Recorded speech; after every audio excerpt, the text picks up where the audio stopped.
This city is a map of secrets. Every street corner in Port Dominion has a story it ain't telling. Every skyscraper casting a shadow hiding 1,000 sins. People say the truth is absolute, but around this town, it's just another commodity.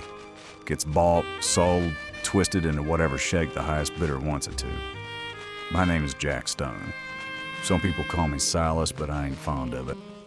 My business is finding the original shape of those truths, no matter how ugly it might get. For $50 a day, he'll find your missing brother, but he'll find the trouble that took him for free. Grab your seat and get ready for the gripping new detective show, Stone's Throw. Episode 1, The Platinum Brother. This old chair needs some oil. Jack, you have a visitor. She's not a collections agent, so I figured you'd want to see her. Looks like she actually needs help, not an alibi. I thought you could use the change of pace. The only change I need is a $50 bill. Send her in, Velma. Jack Stone, this is Eleanor Vance. I'll get you two some coffee. Have a seat, Miss Vance. That chair has heard it all. Mr. Stone, I'm here about my brother, Arthur. He's gone. Vanished. He was supposed to meet me for a dinner 2 nights ago to mark the anniversary of our mother's passing. He would never miss that. Not for anything. People do a lot of things you'd never expect. Tell me a little bit about Arthur. He's sensitive. He wants everyone to like him. My father. He is a very demanding man. Arthur has always struggled to live up to his expectations. I'm afraid he's fallen in with the wrong crowd to try and prove himself. The wrong crowd usually has a price of admission. Was he in debt? I don't know for sure. Sometimes he gets reckless. But he wouldn't just disappear. He cares about his family too much to do that. For example, he always wears our father's first gift to him, a platinum watch. It's practically a talisman to him. He'd never part with it willingly, but when I went to Arthur's apartment looking for him, I saw the band on his dresser. That's just not like him. Please, Mr. Stone, I'll need you the have to keys find to his him. apartment, a photograph, and I'm going to have to talk to your father. My father doesn't believe Arthur is in any real trouble. He thinks this is just another one of his episodes. He won't be much help. He's already retained his lawyer, a Mr. Thorne, to handle things. He told me to stay out of it. Sometimes the people who tell you to stay out of it are the ones standing closest to the fire. I'll see your father first.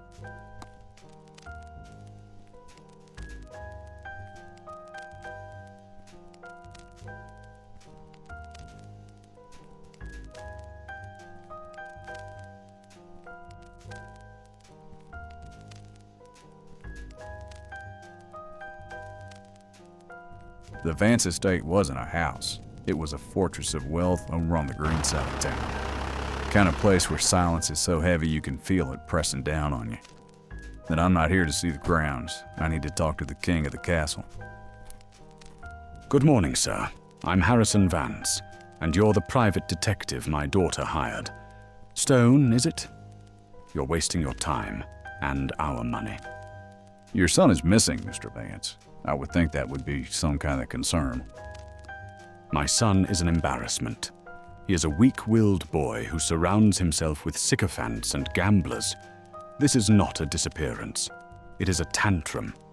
He has likely run off with some showgirl and will be back in a week, begging for more money to buy himself out of whatever trouble he caused this week. Eleanor mentioned you already hired Elias Thorne. That guy's a pretty heavy hitter for what you call simple tantrum. Mr. Thorne has been my attorney for years. He handles all matters which require discretion and containment. Arthur has a knack for creating situations that could damage the family name. Mr. Thorne contains situations. That is all that concerns me. Now, if you'll excuse me, I have a business to run. Elias Thorne. That name always lands like a block of ice in my gut. Thorne's not a lawyer, he's a clinger. A man you'd hire to make bodies, scandals, and inconvenient sons disappear. If he's involved, this isn't some tantrum. It was a funeral just waiting to happen.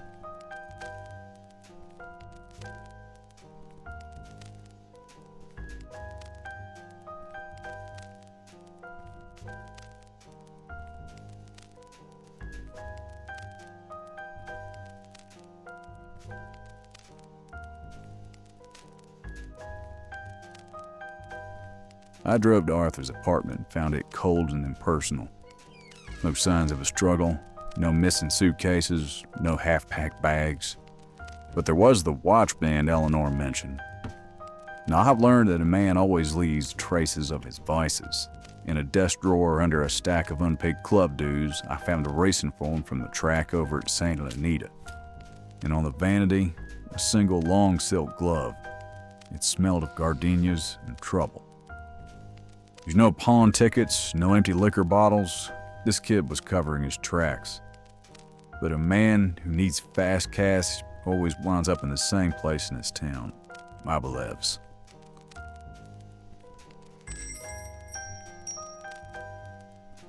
Hey Stone, how can I help you today?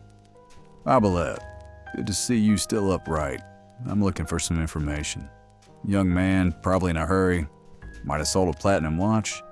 I remember, the boy with the sad eyes. I still have it here. Haven't had time to polish it up yet. 2 days ago, he sold it. Not a pawn. He needed $500. Said it was for a sure thing. I told him the only sure thing in this life is disappointment. He did not listen. Was he alone? He tried to look it, but I saw a redhead waiting outside. She looked like a sure thing too. The kind that costs a man everything he has. A real looker, eyes like ice through the window. You didn't happen to get a name? You know, people in my business don't press for names. We just take the one they give and ask how much. But I have seen her before. She sings. The Azure Lounge, a place for lonely men with heavy wallets.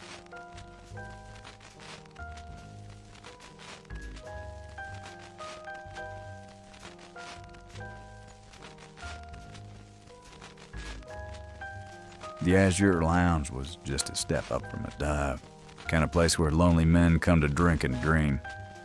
The redhead was easy to spot. She was over on a small stage singing a torch song to a dozen broken hearts. She had a voice like velvet and a heart like a calculating machine. I waited till her set was over and she sat down at the bar. Hey, barkeep, a drink for the singer. Thank you. Now here you know a boy named Arthur Vance. I know a lot of boys. They come and they go. Most of them are forgettable. I know you helped him sell a platinum watch that left him with $500 burning a hole in his pocket. Oh, that one. The sad sack. Yeah, he was around, pestering me. Said he was going to win big and take me away from all this. Just another mark, plain and simple. What happened? He wanted to get into the high-stakes game at the Tiger's Den. I told him he was out of his league, but he wouldn't listen. He just wanted to be a player. Last I saw him, he was walking in there with his chest puffed out like a pouter pigeon. I haven't seen him since, and frankly, I don't care. Oh, Spill, that ain't the whole story now, is it? You got a warrant? No? Then that's all the story you're getting. One of those low-wit, burly guys in a baggy suit sidled up out of the crowd when Ginger looked side-eyed at him. He walked over and squared up to me. Stone, meet Leo. You ask a lot of questions, mister. It's my job. Some jobs are bad for your health. That Vance kid is yesterday's news. A closed account. You go trying to reopen it, you might find your own account gets closed. Permanently. This is your first and only warning. Go home.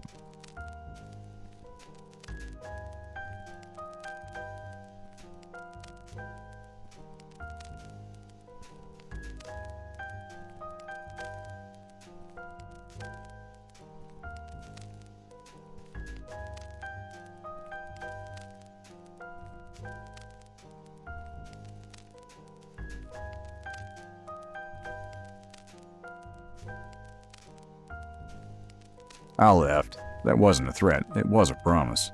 The kind that makes you call the only buddy you got left on the force. Homicide, Murphy. Hey, Frank, it's me. I'm working on that missing Vance kid. It's deeper than just some gambling debt. I got warned off by a gorilla from the Tiger's Den. Now, Jack, I've told you before to steer clear of Elias Thorne. I did some digging into the holding company that owns the building for the Tiger's Den. Its sole board member is Harrison Vance, the father, and Thorne is the company attorney. Vance owns that game? He owns the building, leases it to the outfit that runs the game. It's all legal, all at arm's length. But it means Thorne isn't just protecting the kid. He's protecting the father's entire, carefully constructed world. Don't forget Pete Kowalski. You thought you could take on a man like that and win. All you did was get a good man killed. Drop it. Can't do that, Frank. The sister hired me, Eleanor. She deserves to know what happened.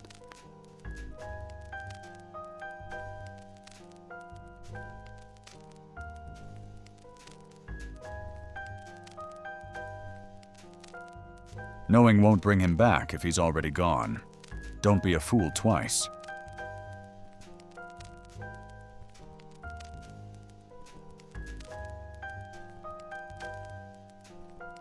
Murphy was right.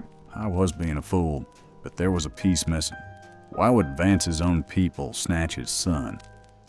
I went back to the one person who knew the game. You again? I thought a giant shadow told you to get lost. He did. But here's something to know about me. I'm a little stubborn. What aren't you telling me, Ginger? Why did they take him? It wasn't for $500. Why do you care so much? It's just another rich kid. His sister hired me. She's a good kid. Good kids get hurt the worst. Okay, fine. You want to know? The kid was a cheat.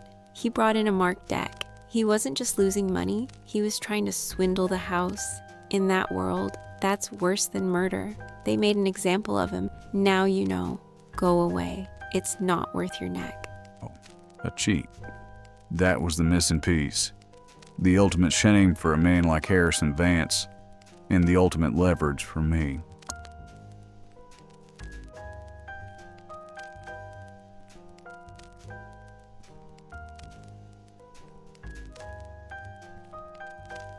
Mr. Stone, my secretary informed me you were on your way up. I admire your persistence, if not your judgment. Please come in, but make it quick. I have paying business waiting. Scotch? Or is bourbon more your style? You want to sit? I'll stand. Now, I know Arthur got caught cheating. Mark cards. An embarrassment his father would pay probably anything to keep quiet. And that's why you have him, isn't it? It's not just a debt, it's a shakedown. You're bleeding your own client. You see a shakedown. I see a regrettable but necessary business arrangement. Arthur created a deeply offensive situation. My other clients, the gentlemen who run the game, require a significant gesture of apology to smooth things over. Mr. Vance understands this. He is a pragmatist. He's a father. And no father likes his son being used as some kind of disposable pawn.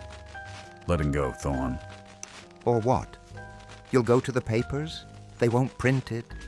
You have no proof, no witnesses, just the word of a hired girl and your own sordid imagination. You have nothing, Mr. Stone. You're just a fly buzzing against a plate glass window. You can see in, but you can never, ever get through. Now, he was right. I had nothing. My bluff was called.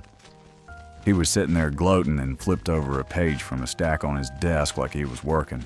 And for just a split second, I saw it. It was upside down from my side, but it said Seacrest 7. That was worth checking out. Now, if you'll excuse me, like I said, I have actual business to attend to. You're right, Thorne. I've got nothing. I'll send your regards to Eleanor.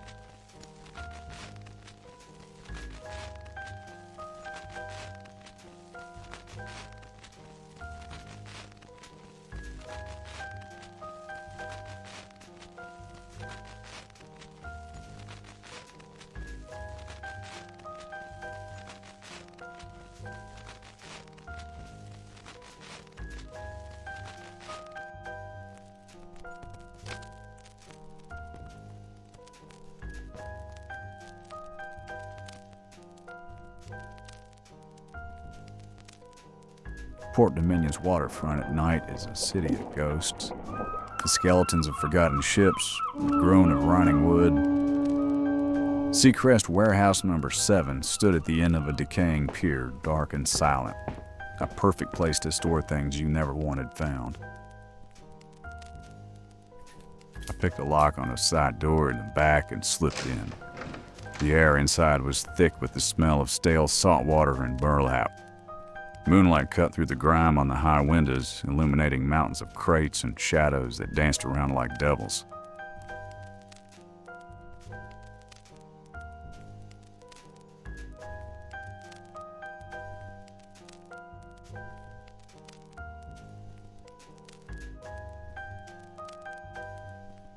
Hit me.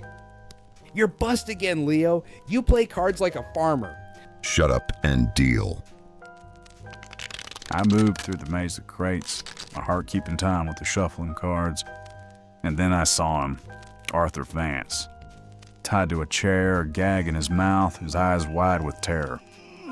Leo and some other goon, a skinny little rat-faced man, were playing poker on a crate not 10 feet away from him. What was that? Probably rats. I'll check, Mr. Frady Cat. No time for clever, just time for chaos. Above me on the wall was an electrical box with a lever on the side. I reached up and pulled it down. Hey! Leo, what's going on? I can't see. Quickly shoved over a stack of crates towards Leo. I could hear him jump back in the darkness. Your boss Thorne sent me, said the deal's off. Thorne? Who's that? What are you talking about? Light a match, Sticks. I ran over to where I remembered Leo standing and quickly threw a punch. Leo hit the floor hard. Leo, where are you? One down, one to go, skinny boy. You're gonna pay for that, pal. A knife, huh? That figures. I grabbed a plank off the floor from the busted crates and swung just as he sliced towards me. 2 down, 1 to go. I pulled the gag down from Arthur's mouth. Who are you? I'm the man your sister hired to find you. Come on, let's go. Your father's waiting for you.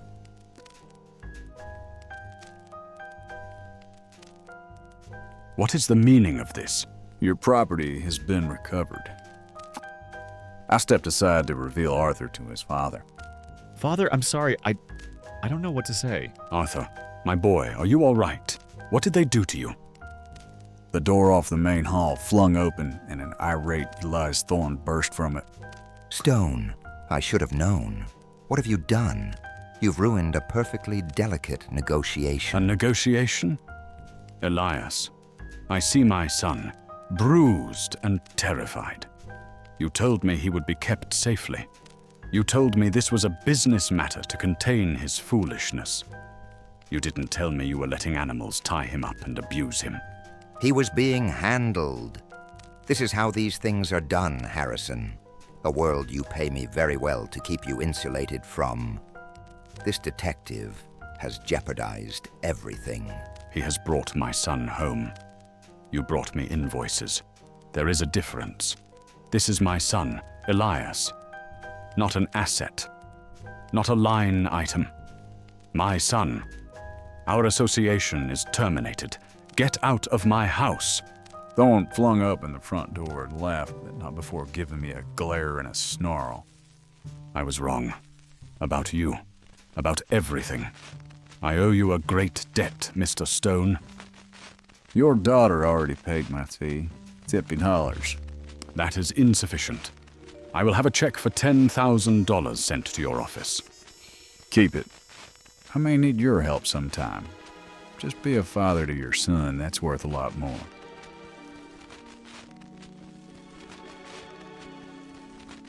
I left the Vance mansion and walked back to the city. A city that suddenly felt a little different. I had brought a boy home, and in doing so, I'd again angered a powerful enemy and made a strange, reluctant ally out of Harrison Vance. I had a feeling he'd be calling me again, not as a client, but as a man looking for the kind of justice his money couldn't buy him. It's a funny thing. You throw a stone into a dark pool of water, you never know what's going to crawl out when the ripples hit the shore.